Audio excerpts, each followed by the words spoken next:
Bonjour, dans cette vidéo, on va couvrir des concepts intermédiaires du langage VHDL.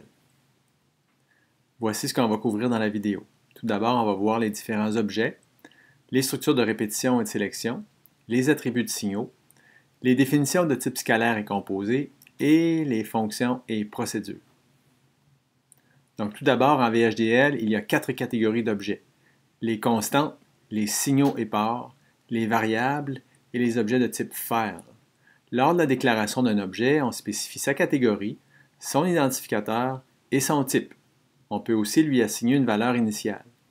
Dans la présentation, nous n'allons pas voir davantage les objets de type file. Donc tout d'abord, les objets de type constant et generic. Ce sont des constantes qui peuvent contenir une seule valeur unique qui ne peut pas changer. Un objet generic est une constante spéciale qui permet d'appliquer un paramètre à une entité lors de son instantiation.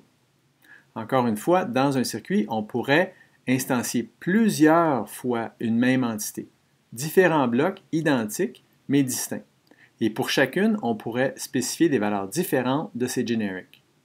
Les valeurs des generics seraient cependant constantes pour chacune des différentes entités. Un objet constant peut être défini pour une architecture ou pour un processus. Le code à droite de la diapositive donne des exemples de chacun. La deuxième catégorie d'objets sont les signals épars. Un signal est déclaré dans la partie déclarative d'une architecture. Il est visible partout dans celle-ci. Un signal représente à peu près un fil ou un groupe de fils dans un circuit. La déclaration d'un pare se fait dans une entité, et c'est implicitement un signal dans toutes les architectures de cette entité. Un pare de direction in est comme un signal qui ne peut pas être écrit, et un pare de direction out est comme un signal qui ne peut pas être lu. Il existe aussi des pares de type in-out, mais on ne va pas vraiment les utiliser de façon fréquente. Pour assigner une valeur à un pare, on utilise l'opérateur d'assignation constitué du symbole plus petit ou égal. Il y a des exemples dans le code à la droite de la diapositive. La troisième catégorie d'objets, ce sont les variables. Une variable peut contenir une valeur temporaire. Les variables ne peuvent être utilisées qu'à l'intérieur des processus. Les objets variables sont utiles pour stocker des valeurs intermédiaires dans les calculs. Pour assigner une valeur à une variable, on utilise l'opérateur défini par le symbole des 2 points suivi du symbole d'égalité. Dans la diapositive, dans le code de la partie à droite, il y a un exemple de déclaration et d'utilisation d'une variable. Il y a plusieurs types prédéfinis en VHDL. Il y a aussi des types qui sont définis dans des packages très utilisés comme stdlogic 1164 et numérique standard.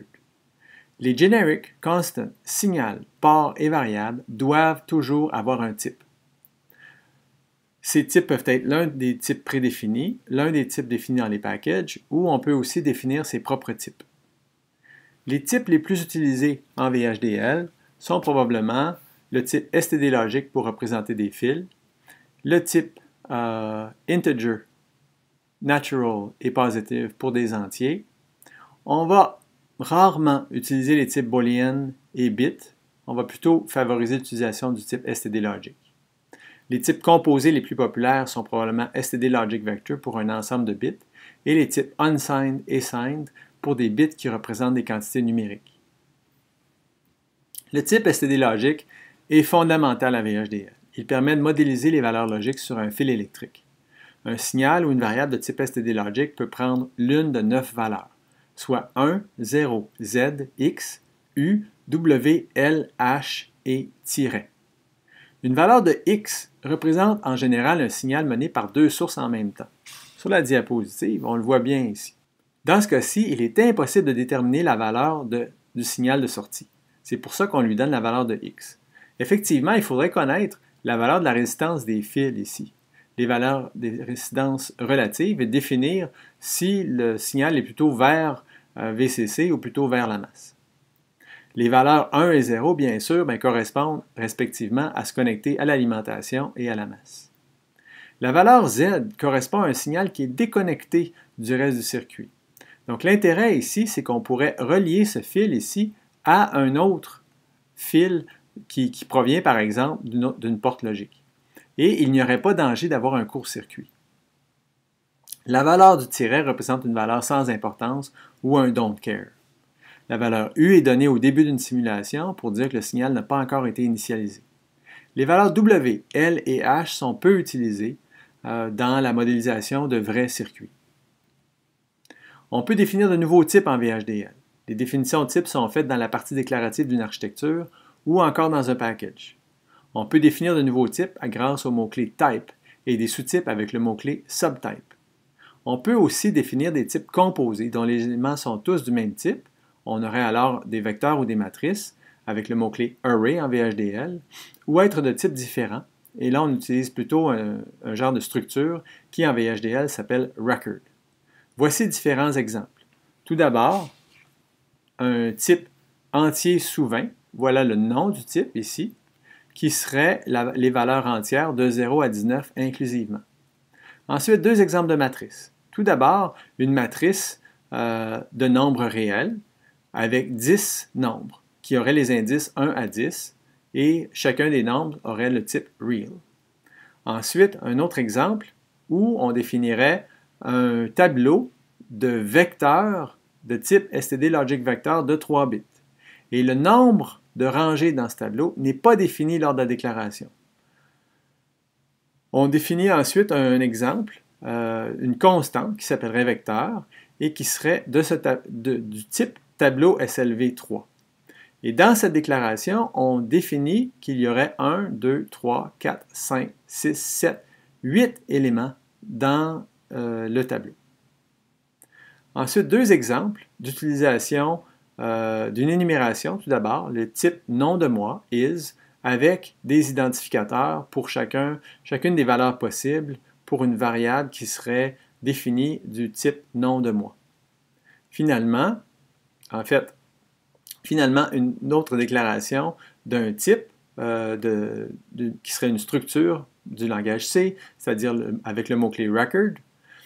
Donc, on définit une date. Tout d'abord, un jour qui est un entier, des valeurs 1 à 31 inclusivement.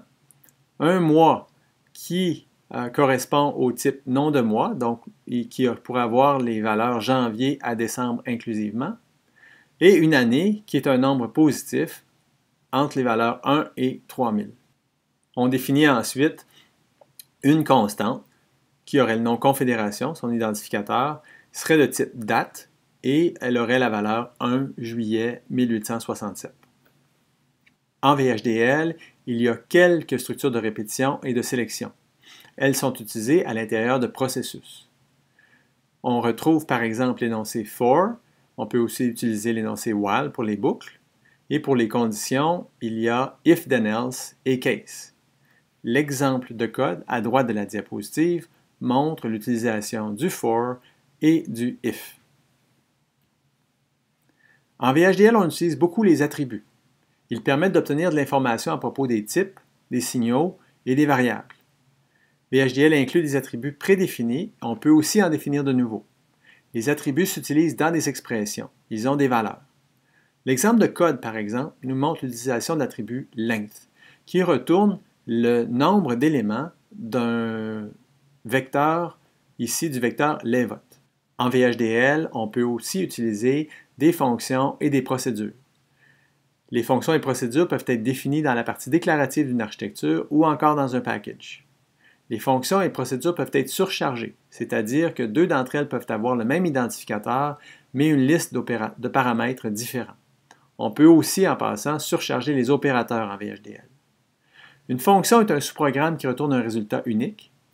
Elle retourne une valeur qui peut être d'un type scalaire ou composé. Elle peut accepter des paramètres en entrée et ces paramètres ne peuvent pas être modifiés par la fonction. Une fonction est appelée dans une expression. Une procédure, par contre, est un sous-programme avec une liste de paramètres qui peuvent avoir les modes in, out et in-out, permettant ainsi à la procédure d'accepter des valeurs entrées, de les modifier et aussi de retourner des résultats. Une procédure est appelée dans un énoncé concurrent.